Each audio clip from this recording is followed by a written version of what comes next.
ॐ तपकथमृतं तप्तजीवनं कविभिरीडितं कल्मषापहं श्रवणमङ्गलं श्रीमदाततं भुवि गृह्णन्ति ये भूरिदा जनः। श्री श्री रामकृष्ण कथामृत प्रसंग आत्मा अवस्थात्रयर अतीत विषय कहते। यह हूँ सुसुप्ति संबंध में दुईटी मत।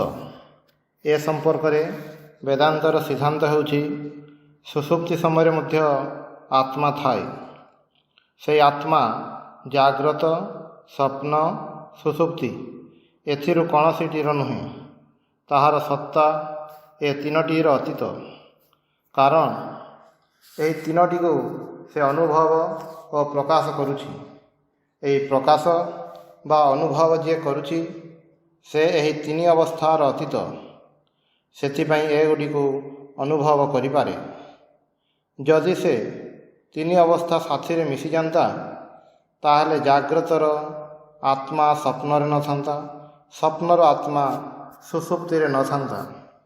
एगुड़िक परस्पर विच्छिन्न होई थांते। किंतु ताहा जेतेबेले हेउनाही, मु ही जेतेबेले जाग्रत और स्वप्न अनुभव करुछि, पुणी से ही एका मु ही सुसुप्तिर अनुभव होउछि।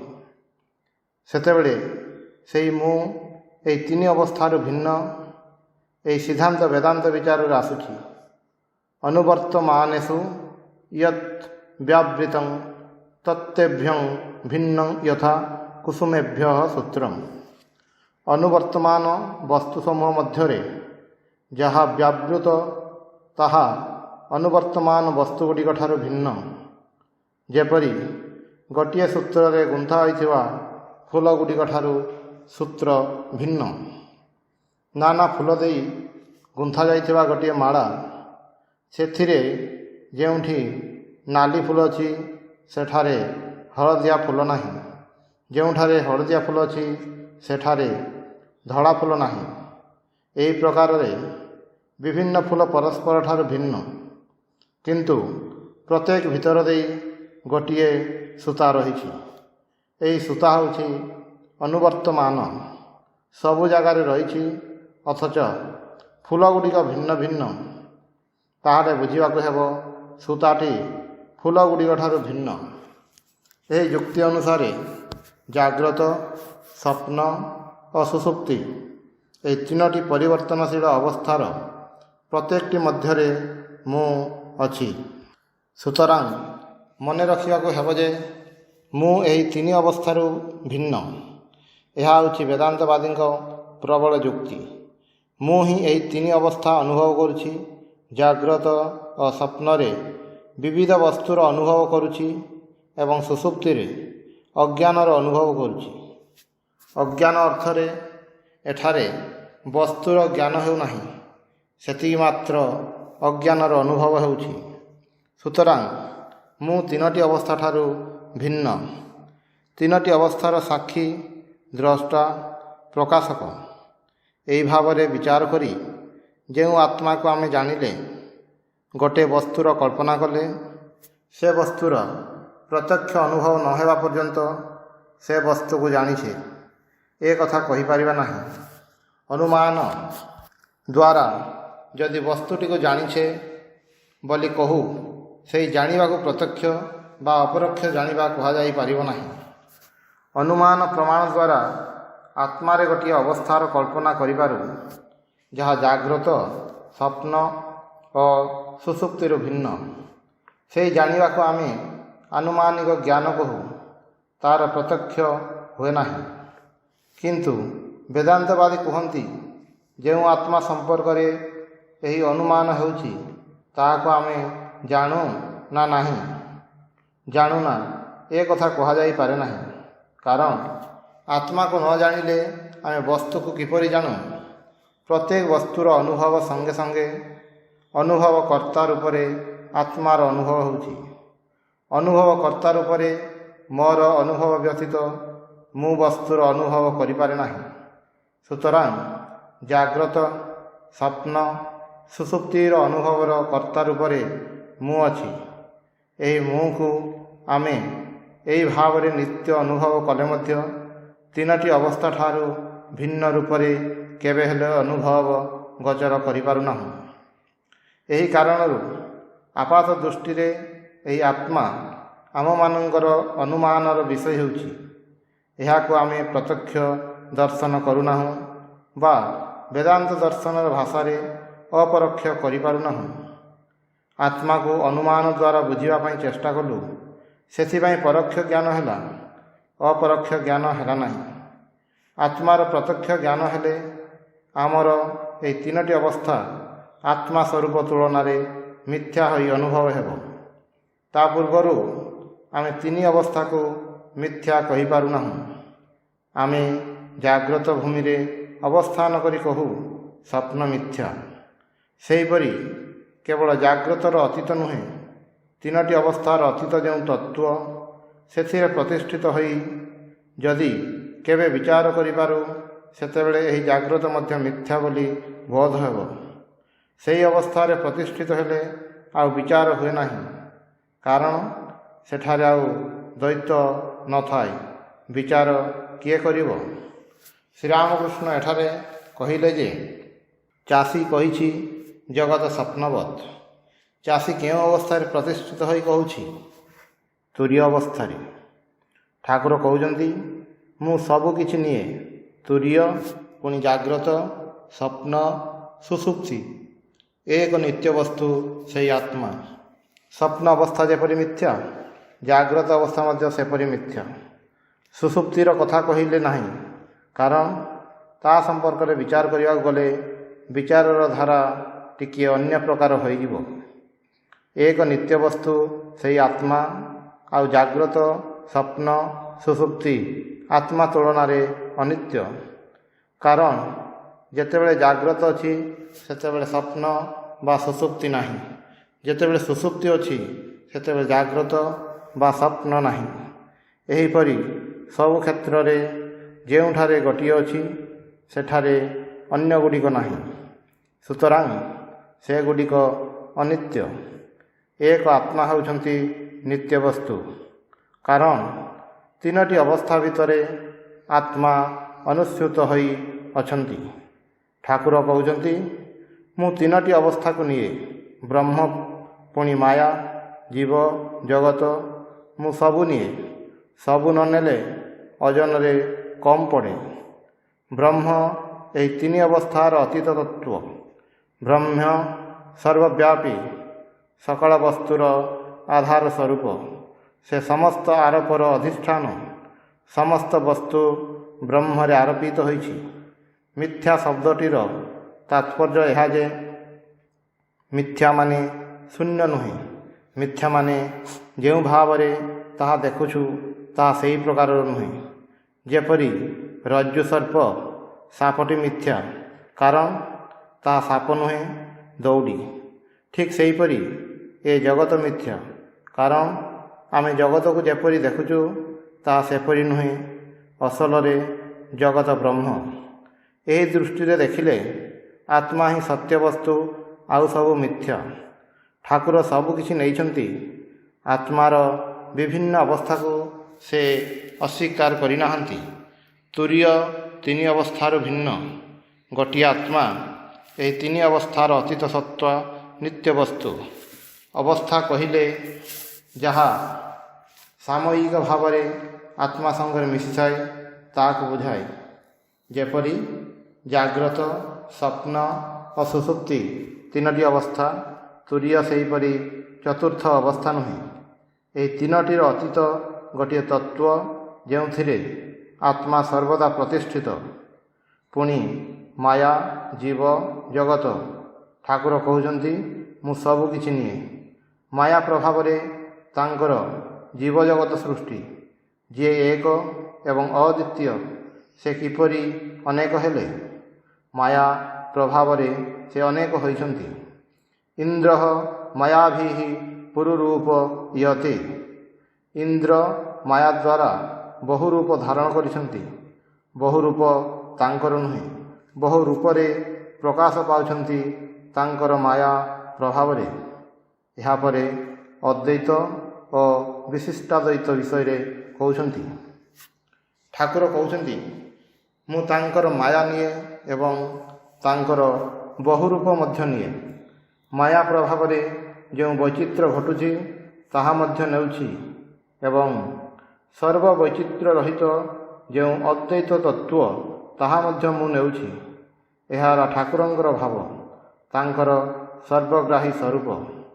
ସବୁ ନ ନେଲେ ଓଜନରେ କମ୍ ପଡ଼ିବ। ଏହା ବିଶିଷ୍ଟାଦ୍ୱୈତବାଦର କଥା। ସେ କ'ଣ କେବଳ ମାତ୍ର ଚୈତନ୍ୟ? ସେ କ'ଣ ଜଡ଼ ନୁହନ୍ତି? ଜଡ଼ ଯେତେବେଳେ ଆମର ଅନୁଭବର ବସ୍ତୁ ରୂପରେ ରହିଛି ସେତେବେଳେ ଜଡ଼ ମଧ୍ୟ ସେ। ଯିଏ ଚିତ୍ ବିଶିଷ୍ଟ ସେ ହିଁ ଅଚିତ୍ ବିଶିଷ୍ଟ। ଏହା ବିଶିଷ୍ଟାଦ୍ୱୈତର ସିଦ୍ଧାନ୍ତ। ସୁତରାଂ ଚିତ୍ ବିଶିଷ୍ଟ ଓ ଅଚିତ୍ ବିଶିଷ୍ଟ ଏହି ଉଭୟକୁ ଯେତେବେଳେ ଆତ୍ମା ସ୍ୱରୂପ ବୋଲି ଗଣନା କରାହେଉଛି ସେତେବେଳେ ଏଥିରୁ ଗୋଟିଏ ବାଦ ଦେଇ କହିଲେ ଆତ୍ମାର ପୂର୍ଣ୍ଣ ସ୍ୱରୂପକୁ କୁହାହେଲା ନାହିଁ। ସେ ଜାଗ୍ରତ ନୁହେଁ କିମ୍ବା ସ୍ୱପ୍ନ ଓ ସୁଷୁପ୍ତି ନୁହେଁ କହିଲେ କିଛିଟା ବାଦ ପଡ଼ିଗଲା। ସୁତରାଂ କହୁଛନ୍ତି ମୁଁ ସବୁ ନିଏ, ନହେଲେ ଓଜନରେ କମ୍ ପଡ଼େ। ଜଣେ ପ୍ରଶ୍ନ କରୁଛନ୍ତି ଓଜନରେ କାହିଁକି କମ୍ ପଡ଼େ? ଠାକୁର ସହଜ ଭାଷାରେ ବିଶିଷ୍ଟାଦ୍ୱୈତବାଦର କଥା ବୁଝାଉଛନ୍ତି। ବ୍ରହ୍ମ ଜୀବଜଗତ ବିଶିଷ୍ଟ। ପ୍ରଥମେ ନେତି ନେତି କରିବା ସମୟରେ ଜୀବଜଗତକୁ ଛାଡ଼ି ଦେବାକୁ ହୁଏ। ଅହଂ ବୁଦ୍ଧି ଯେତେ କ୍ଷଣ ସେତେ କ୍ଷଣ ସେ ହିଁ ସବୁ ହୋଇଛନ୍ତି ଏହି ବୋଧ ହୁଏ। ସେ ହିଁ ଚତୁର୍ବିଂଶତି ତତ୍ତ୍ୱ ହୋଇଛନ୍ତି। ବିଶିଷ୍ଟାଦ୍ୱୈତବାଦୀ କୁହନ୍ତି ଏକ ହିଁ ବ୍ରହ୍ମ ତାଙ୍କ ମାୟା ଦ୍ୱାରା ନିଜକୁ ବହୁଧା ପ୍ରକାଶମାନ କରିପାରନ୍ତି। ଯେପରି ଗୋଟିଏ ଗଛ, ତାହାର ଡାଳପତ୍ର, ଫୁଲ, ଫଳ ସବୁ ଅଛି। ସବୁ କିଛି ମିଶାଇ ଗଛ। ଗଛର ଗଣ୍ଡି ଭିତରେ ମଧ୍ୟ ଗଛ ଅଛି। ପୁଣି ଫଳ, ଫୁଲ, ପତ୍ର ଭିତରେ ମଧ୍ୟ ଗଛ ଅଛି। ସେହିପରି ଜାଗ୍ରତ ବିଶିଷ୍ଟ ବ୍ରହ୍ମ, ସ୍ୱପ୍ନ ଓ ସୁଷୁପ୍ତି ବିଶିଷ୍ଟ ବ୍ରହ୍ମ ଏସବୁ ମିଶାଇ ବ୍ରହ୍ମର ପୂର୍ଣ୍ଣତା ଅନୁଭବ କରାଯାଏ। ସେଥିପାଇଁ ଗୋଟିଏ ବାଦ ଦେଲେ ଓଜନରେ କମ୍ ପଡ଼େ। ବେଦାନ୍ତବାଦୀ ଏହାର ଉତ୍ତରରେ କହନ୍ତି ବାଦ ଦେଲେ ଯଦି କମ୍ ପଡ଼େ ତାହେଲେ ରଜ୍ଜୁ ସର୍ପରେ ସର୍ପକୁ ବାଦ ଦେଲେ ରଜ୍ଜୁରେ କ'ଣ କମ୍ ହୋଇଯିବ? ସେତେବେଳେ ଦେଖିଲୁ ଏହା ସର୍ପ ନୁହେଁ ରଜ୍ଜୁ, ତାହେଲେ ରଜ୍ଜୁ ସତ୍ତାରେ କ'ଣ କମ୍ ହୋଇଗଲା? ସେହିପରି ଜୀବଜଗତ ବାଦ ଦେଲେ ବ୍ରହ୍ମରେ କ'ଣ କମ୍ ହୋଇଯିବ? ବାସ୍ତବରେ ଏଗୁଡ଼ିକ ନାହିଁ, ସେଥିପାଇଁ ମିଥ୍ୟା କୁହାହେଉଛି। ଯାହା ନାହିଁ ଅଥଚ ପ୍ରକାଶ ପାଉଛି, ଯେପରି ସାପ ନାହିଁ କିନ୍ତୁ ସାପ ପରି ଦେଖାଯାଉଛି, ଏଥିପାଇଁ ମିଥ୍ୟା କୁହାହୁଏ। ସେହିପରି ଜଗତ ଜଗତ ରୂପରେ ନାହିଁ କିନ୍ତୁ ଜଗତ ରୂପରେ ପ୍ରକାଶ ପାଉଛି, ସେଥିପାଇଁ ମିଥ୍ୟା କୁହାହେଉଛି। ତାହାର ଅର୍ଥ ଏହା ନୁହେଁ ଯେ ତାହା ଶୂନ୍ୟ। ଏକ ବ୍ରହ୍ମ ହିଁ ଅଛନ୍ତି। ଯାହାକୁ ଜଗତ କହୁଛୁ ତାହା ବ୍ରହ୍ମ। ସ ଅୟଂ ସ୍ଥାଣୁ ପୁମାନ୍ ଏଷଃ। ଗୋଟିଏ ଲୋକକୁ ଦୂରରୁ ଦେଖି ଗଛର ଗଣ୍ଡି ବୋଲି ମନେ ହେଉଛି।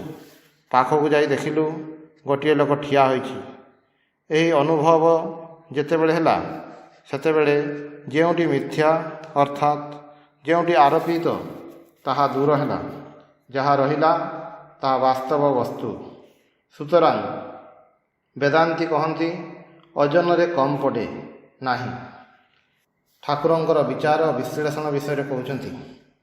ଠାକୁର ବହୁ ଭାବରେ ତତ୍ତ୍ୱ ଆସ୍ୱାଦନ କରିଛନ୍ତି ବୋଲି କହୁଛନ୍ତି କମ୍ ପଡ଼ିଯିବ। ସେ କହୁଛନ୍ତି ମୁଁ କେବଳ ଏହି ଅଦ୍ୱୈତର କାହିଁକି ହେବି? ଅଦ୍ୱୈତ ରୂପରେ ଏବଂ ଅନ୍ୟାନ୍ୟ ବିଭିନ୍ନ ରୂପରେ ସେ ଆସ୍ୱାଦନ କରିଛନ୍ତି।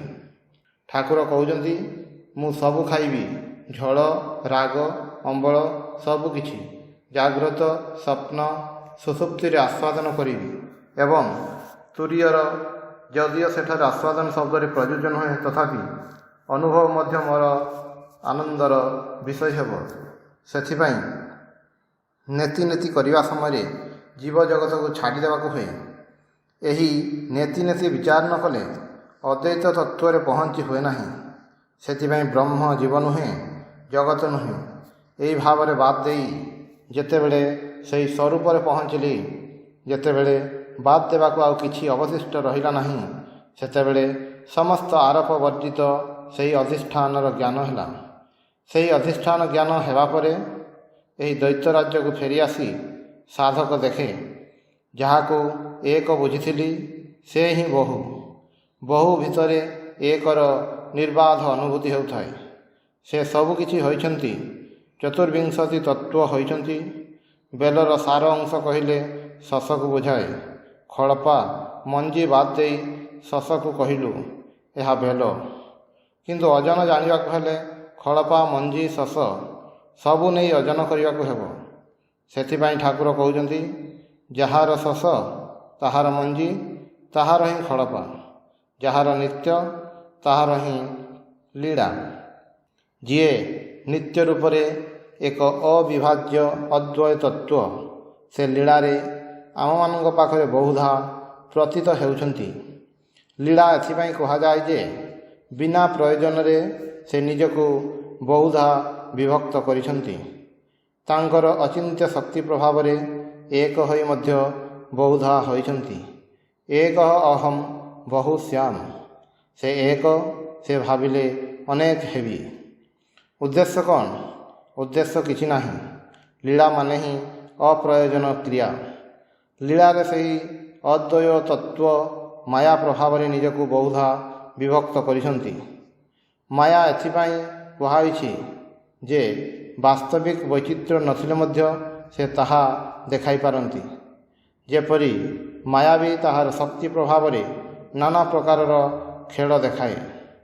ଗୋଟିଏ ଆମ୍ବ ଟାକୁଆ ପୋତିଲା, ଗଛ ହେଲା, ଫଳ ହେଲା, ଫୁଲ ହେଲା, ଫଳ ଖୁଆଇଲା, କିନ୍ତୁ ତାପରେ ଦେଖାଗଲା କିଛି ବି ନାହିଁ।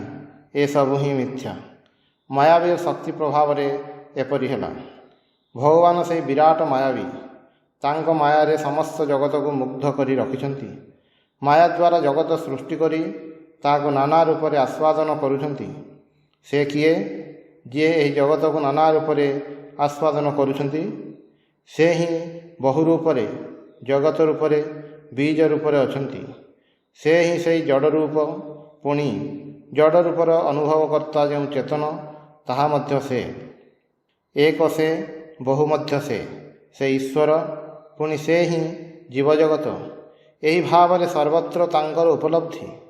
ଠାକୁର ଅନେକ ଥର କହିଛନ୍ତି, ଯାହାର ନିତ୍ୟ ତାଙ୍କର ହିଁ ଲୀଳା। ଲୀଳାରୁ ନିତ୍ୟ, ନିତ୍ୟରୁ ଲୀଳା। କହୁଛନ୍ତି, ଯିଏ ରାଜାର ପୁଅ ସେ 7 ମହଲାରେ ଯିବା ଆସିବା କରିପାରେ। ତାର ବାଧା କେଉଁଠି? ନିତ୍ୟରୁ ଲୀଳାକୁ ଯାଏ, ପୁଣି ଲୀଳାରୁ ନିତ୍ୟକୁ ଯାଏ। କୌଣସି ଜାଗାରେ ତାହାର ଭୟ ନାହିଁ। ଏହିପରି ଯେଉଁ ନିର୍ଭୟ ଅବସ୍ଥା, ବେଦାନ୍ତବାଦୀ ମଧ୍ୟ ତାହା କୁହନ୍ତି। ଜଗତକୁ ଯେତେବେଳେ ଦେଖନ୍ତି ସେତେବେଳେ ବନ୍ଧନର ଭୟ ନାହିଁ। କାରଣ ତାଙ୍କ ଦୃଷ୍ଟିରେ ସେହି ଜଗତର ବାସ୍ତବତା ନାହିଁ। ଜଗତ ଯେପରି ଗୋଟିଏ କଳ୍ପନା ମାତ୍ର, ବାସ୍ତବରେ କିଛି ବି ନାହିଁ। ଅଦ୍ୱୈତବାଦୀଙ୍କ ଦୃଷ୍ଟିରେ ଯାହା ଜଗତ ରୂପରେ ପ୍ରତୀତ ହେଉଛି ତାହା ବ୍ରହ୍ମ ବ୍ୟତୀତ କିଛି ନୁହେଁ। ଏହି ବ୍ରହ୍ମ ଜ୍ଞାନରେ ପ୍ରତିଷ୍ଠିତ ଜଗତ ବୈଚିତ୍ର୍ୟରେ ସେ ମୋହିତ ହୁଅନ୍ତି ନାହିଁ। ମହାମାୟାଙ୍କ ମାୟା ତାଙ୍କୁ ମୁଗ୍ଧ କରିପାରେ ନାହିଁ। ସେ ଏହି ମାୟାର ପରଦାକୁ ଭେଦ କରି ସ୍ୱରୂପରେ ପହଞ୍ଚିଛନ୍ତି। ସେଥିପାଇଁ ଠାକୁର କହୁଛନ୍ତି, ମୁଁ ନିତ୍ୟ ଲୀଳା ସବୁ ହିଁ ନିଏ। ମାୟା ବୋଲି ଜଗତ ସଂସାର ଉଡ଼େଇ ଦିଏ ନାହିଁ। ତାହେଲେ ଯେ ଓଜନରେ କମ୍ ପଡ଼ିବ। ଓଙ୍କାର ଓ ଜଗତ ଅଭିବ୍ୟକ୍ତି ବିଷୟରେ କହୁଛନ୍ତି। ଦକ୍ଷିଣେଶ୍ୱରରେ ମହିମା ଆଦି ଭକ୍ତମାନଙ୍କ ସଙ୍ଗରେ ଠାକୁର ଓଙ୍କାର ଓ ନିତ୍ୟଲୀଳା ପ୍ରସଙ୍ଗ କରୁଛନ୍ତି। ମହିମାଚରଣଙ୍କୁ କହୁଛନ୍ତି, ଓଙ୍କାରର ବ୍ୟାଖ୍ୟା ତୁମେମାନେ କେବଳ କୁହ। ଅକାର, ଉକାର, ମକାର। ଠାକୁର ଓଙ୍କାରର ବ୍ୟାଖ୍ୟା ତାଙ୍କର ଅନୁଭୂତିଲବ୍ଧ ଜ୍ଞାନରୁ କରୁଛନ୍ତି। ଘଣ୍ଟାର ଟଙ୍କାର, ଟଂ, ଚାରିଦିଗ ନିସ୍ତବ୍ଧ, ଟଂ କରି ଗୋଟିଏ ଶବ୍ଦ ହେଲା। ତାପରେ ସେହି ଶବ୍ଦଟି କ୍ଷଣରୁ କ୍ଷଣତର ହୋଇ ବିରତ ହେଲା। ଠାକୁର ଉପମା ଦେଇ କହୁଛନ୍ତି, ଯେପରି ସମୁଦ୍ରରେ ଗୋଟିଏ ଭାରି ଜିନିଷ ପଡ଼ିଲେ ସେଥିରୁ ଢେଉ ଆରମ୍ଭ ହେଲା। ପୁଣି ସେହି ଢେଉ ଧୀରେ ଧୀରେ ସମୁଦ୍ରରେ ମିଳାଇଗଲା। ଘଣ୍ଟାର ଟଂ ଶବ୍ଦ ଭଳି ଗୋଟିଏ ତରଙ୍ଗ ଆରମ୍ଭ ହେଲା। କିଛି କ୍ଷଣ ତରଙ୍ଗଟି ଚାଲିଲା, ପୁଣି ନିସ୍ତରଙ୍ଗ ଅବସ୍ଥାକୁ ଫେରିଗଲା। ଶ୍ରୀରାମକୃଷ୍ଣ କହୁଛନ୍ତି, ନିତ୍ୟରୁ ଲୀଳାରମ୍ଭ ହେଲା। ମହାକାରଣରୁ ସ୍ଥୂଳ ସୂକ୍ଷ୍ମ କାରଣ ଶରୀର ଦେଖାଦେଲା।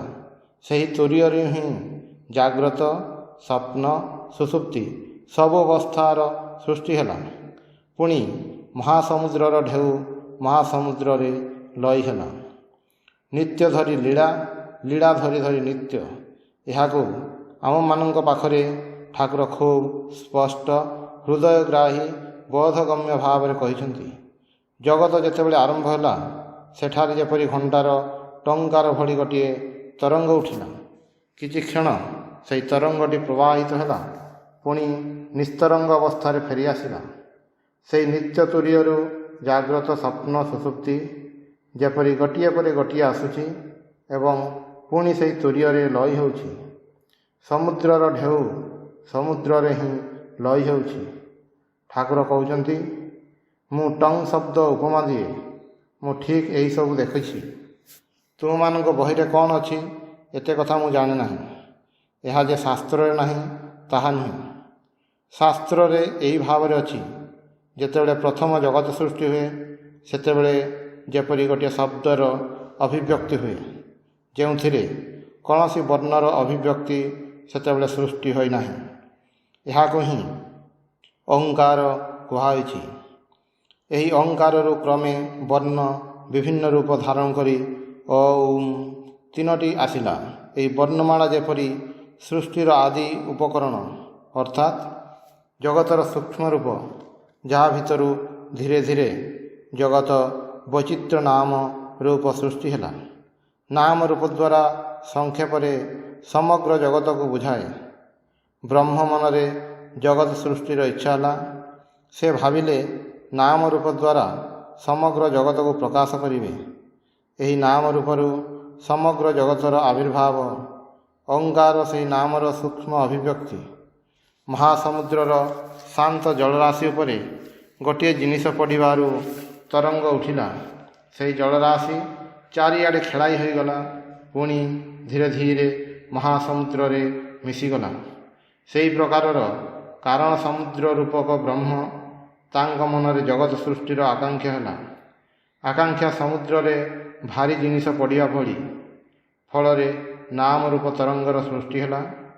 କାରଣ ସମୁଦ୍ରର ତରଙ୍ଗ ହେଉଛି ନାମ ରୂପରେ ଅଭିବ୍ୟକ୍ତ ଏହି ଜଗତ। ଏହି ଜଗତ ବ୍ରହ୍ମାଣ୍ଡ ବ୍ରହ୍ମ ସମୁଦ୍ରରୁ ଉତ୍ପନ୍ନ ହୋଇ ତାହା ଭିତରେ ଲୀନ ହୋଇଗଲା। ଲୀଳା ଧରି ନିତ୍ୟ, ନିତ୍ୟ ଧରି ଲୀଳା। ଏହା ବୁଝାଇବା ପାଇଁ ଠାକୁର ଏହି ଉପମା ଦେଇଛନ୍ତି। ଏହାପରେ ନିତ୍ୟ ଓ ଲୀଳା ବିଷୟରେ କହୁଛନ୍ତି। ଏହି ଜଗତ ଯାହା ଆମେ ଦେଖୁଛୁ, ତାହା ନିତ୍ୟ ସ୍ୱରୂପ ବ୍ରହ୍ମଠାରୁ ଆସିଛି। ନିତ୍ୟରୁ ଲୀଳା। ଏହି ଜଗତ ରୂପରେ ସେ ଲୀଳା କରୁଛନ୍ତି। ବିଶ୍ୱ ବ୍ରହ୍ମାଣ୍ଡ ରୂପରେ ସେ ଯେପରି ବିଭାଜିତ, ନିଜକୁ ବହୁଧା ବିଭକ୍ତ କରି ଖେଳ କରୁଛନ୍ତି। ଖେଳ ଶେଷ ହେଲେ ନିଜ ଭିତରେ ଜଗତକୁ ଲୀନ କରିନେବେ। ସମୁଦ୍ରର ଦୃଷ୍ଟାନ୍ତଟି ଖୁବ୍ ସୁନ୍ଦର। ସମୁଦ୍ର ଅର୍ଥାତ୍ କାରଣ ସମୁଦ୍ର। କାରଣ ମାନେ ଯାହାଠାରୁ ଜଗତର ଉତ୍ପତ୍ତି ହେବ। ସେହି କାରଣ ବାରି ରୂପକ ସମୁଦ୍ରରେ ଭଗବାନ ଅନନ୍ତ ଶଯ୍ୟାରେ ଶୋଇଛନ୍ତି, ଅର୍ଥାତ୍ ଅନନ୍ତ ସାଥିରେ ଏକ ହୋଇ ରହିଛନ୍ତି। ଭଗବାନଙ୍କ ଇଚ୍ଛା ହେଲା ସେ ସୃଷ୍ଟି ହେବେ, ଜଗତ ସୃଷ୍ଟି କରିବେ। ସେ ସତ୍ ହେଲେ, ସେ ସ୍ଥୂଳ ସୂକ୍ଷ୍ମ କାର୍ଯ୍ୟ କାରଣ ହେଲେ, ସେ ସଚ୍ଚ ତଚ୍ଚ ଅଭବତ୍। ଏହି ଜଗତ ବ୍ରହ୍ମଙ୍କ ନାମ ରୂପ ବିଶିଷ୍ଟ ସ୍ୱରୂପ। ଏହି ନାମ ରୂପ କିନ୍ତୁ ତାଙ୍କଠାରୁ ଭିନ୍ନ ବସ୍ତୁ ନୁହେଁ। କାରଣ ବାହାରର ଉପାଦାନ ଦେଇ ଏହି ଜଗତ ସୃଷ୍ଟି ହୋଇନାହିଁ। ସେ ନିଜକୁ ହିଁ ବହୁଧା ବିଭକ୍ତ କରିଛନ୍ତି। ନହେଲେ ଜଗତ ରଚନା ସମ୍ଭବ ହୋଇନଥାନ୍ତା। ନାମ ରୂପକୁ ସେ ପ୍ରକାଶ କରିଛନ୍ତି। ପୁଣି ଖେଳ ଶେଷ ହେଲେ ସେ ସବୁ ନିଜ ଭିତରେ ଉପସଂହୃତ କରୁଛନ୍ତି। ସଂହାର ମାନେ ତାଙ୍କ ନିଜ ଭିତରକୁ ନେଇଯିବା। ଉନ୍ନନାଭ ବା ମାଙ୍କଡ଼ସା ଦୃଷ୍ଟାନ୍ତରେ ଜଗତର ସଂହାର ବୁଝା ହୁଏ। ୟଥନ୍ନ ନାଭିଃ ସୃଜତେ ଗୃହନ୍ତେ ଚ, ମୁଣ୍ଡକୋପନିଷଦରେ ଅଛି। ଯେପରି ଉନ୍ନନାଭ ନିଜ ଶରୀରରୁ ସୂତା ଉତ୍ପନ୍ନ କରେ, ପୁଣି ନିଜ ଭିତରେ ମିଶାଇ ନିଏ, ସେପରି ଭଗବାନ ନିଜକୁ ଜଗତ ରୂପରେ ପ୍ରକାଶିତ କରି ପୁଣି ସେହି ଜଗତକୁ ନିଜ ଭିତରେ ଉପସଂହୃତ କରିନିଅନ୍ତି। ଯେପରି କୁମ୍ଭାର ମାଟିରୁ ଘଟ ନିର୍ମାଣ କରେ, ସେହି ଘଟ ଭାଙ୍ଗିଲେ ମାଟିରେ ପରିଣତ ହୁଏ, ସେହିପରି ସେ ହେଉଛନ୍ତି ଜଗତର ଉପାଦାନ କାରଣ। ତାଙ୍କଠାରୁ ଜଗତ ସୃଷ୍ଟି ଏବଂ ତାଙ୍କ ମଧ୍ୟରେ ହିଁ ଜଗତର ପରିସମାପ୍ତି। ଉପାଦାନ କାରଣ ଓ ନିମିତ୍ତ କାରଣ ଉଭୟ ହିଁ ସେ ନିଜେ। ସେ ଯଦି ଚେତନ ନ ହୋଇଥାନ୍ତେ ତାହେଲେ ଏହି ସୃଷ୍ଟିର ଯେଉଁ ସୁନ୍ଦର ପ୍ରଯୋଜନା, ଗୋଟିଏ ପରିକଳ୍ପନା, ତାହା କେଉଁଠାରୁ ହେବ? ଜଡ଼ବସ୍ତୁ ବୁଦ୍ଧି ଦେଇ କିଛି କହିପାରେ ନାହିଁ। ଅତଏବ ଚେତନ ସଙ୍ଗରେ ସଂଯୋଗ ନ ହେଲେ ଜଡ଼ବସ୍ତୁ ଜଗତ ରୂପରେ ପରିଣତ ହୋଇନପାରେ। ତାଙ୍କୁ କୁହାହୋଇଛି କାରଣଂ କାରଣାନାମ୍, ସ୍ଥୂଳ ସୂକ୍ଷ୍ମ କାରଣ। ଏହି ତିନୋଟି ଭିନ୍ନ ଭିନ୍ନ ଅବସ୍ଥାର କାରଣ ମଧ୍ୟ ସେ। ଐତାଦାତ୍ମ୍ୟମ୍ ଇଦଂ ସର୍ବମ୍, ସେ ହିଁ ସମସ୍ତ ଜଗତ। ନିତ୍ୟ ନଥିଲେ ଲୀଳା କେଉଁଠାରୁ ଆସିବ ଏବଂ କେଉଁଠାକୁ ଫେରିଯିବ? ଜଗତର ନିତ୍ୟ ଓ ଲୀଳା କଳ୍ପନାର କାରଣ ପ୍ରତ୍ୟକ୍ଷ ସିଦ୍ଧ ଯେଉଁ ଜଗତକୁ ଆମେ ପଞ୍ଚେନ୍ଦ୍ରିୟ ଦ୍ୱାରା ଗ୍ରହଣ କରୁଛୁ, ତାହା ଅସ୍ୱୀକାର କରିପାରୁନା। ସର୍ବକ୍ଷଣ ସଜାଗ କରିଦେଉଛି ମୁଁ ଅଛି, ମୁଁ ଅଛି। ଶବ୍ଦ ସ୍ପର୍ଶ ରୂପ ରସ ଗନ୍ଧ ମଧ୍ୟ ଦେଇ ଜଗତ ଆମମାନଙ୍କୁ ତାହାର ଅସ୍ତିତ୍ୱ ସ୍ମରଣ କରାଉଛି। ଜଗତର ଆଦି ଦେଖିନାହୁଁ, କିନ୍ତୁ ତା ଭିତରୁ ତାହାର ପରିବର୍ତ୍ତନଶୀଳତା ଉପଲବ୍ଧି କରୁଛୁ। ପ୍ରଶ୍ନ ଉଠୁଛି, ଏହି ପରିବର୍ତ୍ତନଶୀଳ ଜଗତ କ'ଣ ଅନାଦି ନା ଶାନ୍ତ? ଜଗତର ପ୍ରତିଟି ବସ୍ତୁ କହିଦେଉଛି ଯାହା ପରିବର୍ତ୍ତନଶୀଳ ହୁଏ ତାହାର ଆଦି ଓ ଅନ୍ତ ଅଛି। ଜଗତ ଯଦି ପରିବର୍ତ୍ତନଶୀଳ ହୁଏ ତାହାର ମଧ୍ୟ ଆଦି ଓ ଅନ୍ତ ରହିଛି। ଆଦି କଳ୍ପନା ସମୟରେ ଲୀଳା ଧରି ନିତ୍ୟକୁ ଯିବାକୁ ହୁଏ। ଭାଗବତରେ ଉପନିଷଦରେ ବର୍ଣ୍ଣନା ଅଛି, ସ୍ଥୂଳ କ୍ରମଶଃ ସୂକ୍ଷ୍ମରୁ ସୂକ୍ଷ୍ମତର ବସ୍ତୁରେ କାରଣରେ ପରିଣତ ହୁଏ। କ୍ରମେ କ୍ରମେ ସବୁ ଏକ ମହାକାରଣରେ ଲୀନ ହୁଏ। ଆମମାନଙ୍କର ପଞ୍ଚେନ୍ଦ୍ରିୟର ବିଷୟ ଯେଉଁ ପଞ୍ଚତତ୍ତ୍ୱ କ୍ଷିତି ଅପ୍ ତେଜ ମରୁତ ବ୍ୟୋମ, ଏଗୁଡ଼ିକର ବିଶ୍ଳେଷଣ କରି ସ୍ଥିର କରାହୋଇଛି ଶବ୍ଦ ସ୍ପର୍ଶ ରୂପ ରସ ଗନ୍ଧ, ଏହି ପଞ୍ଚ ବିଷୟ ବିଶିଷ୍ଟ ଏହି ପୃଥିବୀ। ମାଟି ଜଳ ଯେପରି ତେଜ ବାୟୁ ଆକାଶ ଏହି କ୍ରମରେ ସୂକ୍ଷ୍ମତର ହୋଇଯାଉଛି। ବର୍ତ୍ତମାନ ଆକାଶକୁ ସୂକ୍ଷ୍ମ କୁହାହେଲେ ବି ଆକାଶର ମଧ୍ୟ ଉତ୍ପତ୍ତି ଓ ଲୟ ଅଛି। ତାହାର ଉତ୍ପତ୍ତି ଓ ଲୟ ଅବ୍ୟକ୍ତ। ଅବ୍ୟକ୍ତ ଅର୍ଥାତ୍ ଅନଭିବ୍ୟକ୍ତ। ଗୀତାଭାଷ୍ୟର ଉପକ୍ରମଣିକାରେ ଶଙ୍କରାଚାର୍ଯ୍ୟ ଉଦ୍ଧୃତ କରିଛନ୍ତି, ନାରାୟଣଃ ପରଃ ଅବ୍ୟକ୍ତ ଅଦଣ୍ଡମ୍ ଅବ୍ୟକ୍ତ ସମ୍ଭବମ୍ ଅଣ୍ଡସ୍ୟ ଅନ୍ତସ୍ତିମେ ଲୋକାଃ ସପ୍ତଦୀପା ଚ ମେଦିନୀ।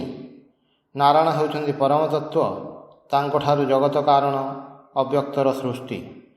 ସେହି ପରମ କାରଣ ଅବ୍ୟକ୍ତରୁ ବ୍ରହ୍ମାଣ୍ଡର ଅଣ୍ଡରୂପ।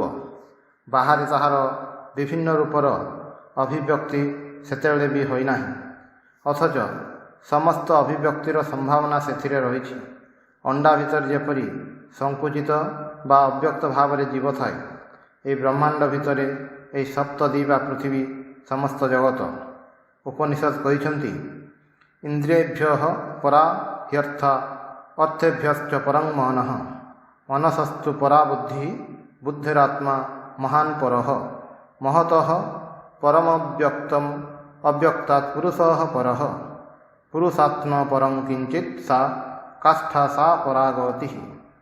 ଇନ୍ଦ୍ରିୟ ସମୂହଠାରୁ ପର ବା ବ୍ୟାପକତର ହେଉଛି ଅର୍ଥ ବା ସୂକ୍ଷ୍ମଭୂତ। ସୂକ୍ଷ୍ମଭୂତଠାରୁ ଇନ୍ଦ୍ରିୟ ସୃଷ୍ଟି ହୋଇଛି। ବିଷୟ ଇନ୍ଦ୍ରିୟକୁ ଅନୁଭୂତି ଯୋଗାଏ। ସୁତରାଂ ବିଷୟ ଇନ୍ଦ୍ରିୟଠାରୁ ଶ୍ରେଷ୍ଠ, ଆହୁରି ସୂକ୍ଷ୍ମତର। ଅର୍ଥେଭ୍ୟଶ୍ଚ ପରଂ ମନଃ, ସେହି ସୂକ୍ଷ୍ମଭୂତଠାରୁ ବ୍ୟାପକତର ହେଉଛି ମନ। ଏହି ଭାବରେ ମନଠାରୁ ସୂକ୍ଷ୍ମ ବୁଦ୍ଧି ଓ ବୁଦ୍ଧିଠାରୁ ମହାନ ହେଉଛି ଆତ୍ମା। ଜଗତର ସୂକ୍ଷ୍ମ କାରଣ ରୂପକୁ ମହତ୍ କୁହାଯାଇଛି, ସେଥିପାଇଁ ମହାନ।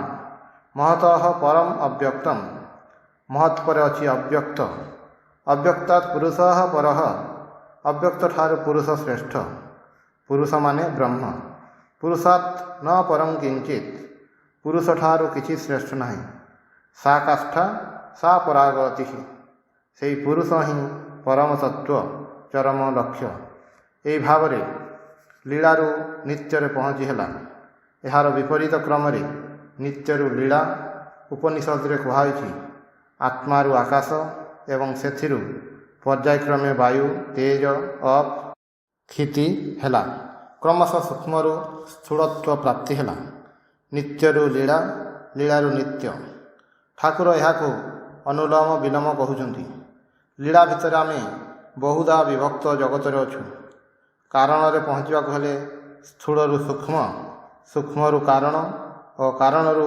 महाकारण को जीवाक हेबो एगुड़िक जेपरी शिकुड़ीर विभिन्न कड़ी जहाँ धरी धरी आम मानक मूल उपनीत होगाक पड़ो से शास्त्र एते भाव जगतर उत्पत्ति कहउछंती मानुक्य कारिकारे मृत्तिकार बा उपनिषद रे लुहा अग्नि प्रवृत्तिर दृष्टांत देई सृष्टि कथा नाना भाव में कहुई केवल ब्रह्मज्ञानर अवतारणा करने एगुड़िक लक्ष्य पहुँचार उपाय जद्वारा आम सृष्टिर क्रम चिंता करी तार विपरीत प्रथार अग्रसर हो से परम कारण पहुँची पार प्रकृत पक्षरे तत्व दृष्टि देखिले सृष्टि बोली किछि नथिले मध्य से सत्य पहुँचापी शास्त्र एगुड़िकर अवलंबन करिसंती सृष्टि कहिले कहार सृष्टि जो सृष्टि को बहुधा विभक्त रूपे देखुचु ताहा जदि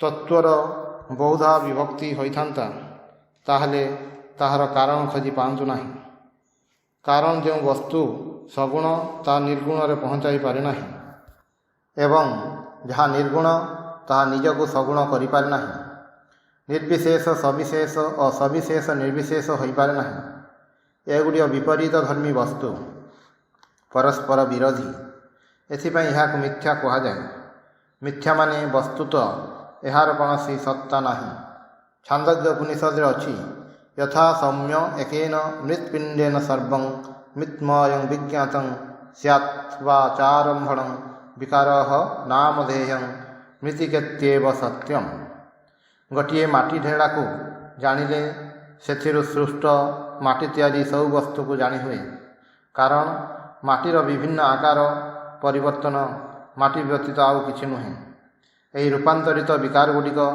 शब्दात्मक बा वाक्य मात्र अवलंबन एगुड़िक नाम मात्र अच्छी पृथक पृथक सत्ता किछि नाही सुतरां मृत्तिका ही सत्य मिन्मय वस्तु मृत्तिकार ही विकार कारण सत्य कार्य मिथ्या जगत मिथ्या ब्रह्म एकमात्र सत्य से एक हेले भी बहु रूप निजक देखाई पारती से दोष हुए ना से बहु एक कथा वेदांत केबे हेले कहे ना वास्तविक से जदि बहु हो पारते ताहले तांगर नित्यत्वर हानि होता से नित्य होई मध्य बहु रूप प्रकाशित अतएव यही प्रकाश वैचित्र मिथ्या जगतर एकमात्र कारण जे से ही सत्य जगतर आउ सब वस्तु तांकर विकार मात्र नाम रूप तांठारु अभिन्न सुतरां यही जगत ब्रह्मरे पर्यवसित बोली जानिबाकु हेबो ब्रह्मरे यही जगत लीन करि पारिले मनुष्य यही नाम रूपर बंधन मुक्त हेबो नाम रूपर अतीत न हेबा पर्यंत जन्म मृत्युर परंपरारु आम मानकर निष्कृति नाही। ओम निरंजनम नित्यमनंतरूपम भक्तानुकंपादित विग्रहं वै ईशावतारं परमेशमिड्यं तं रामकृष्णं शिरसा नमामि।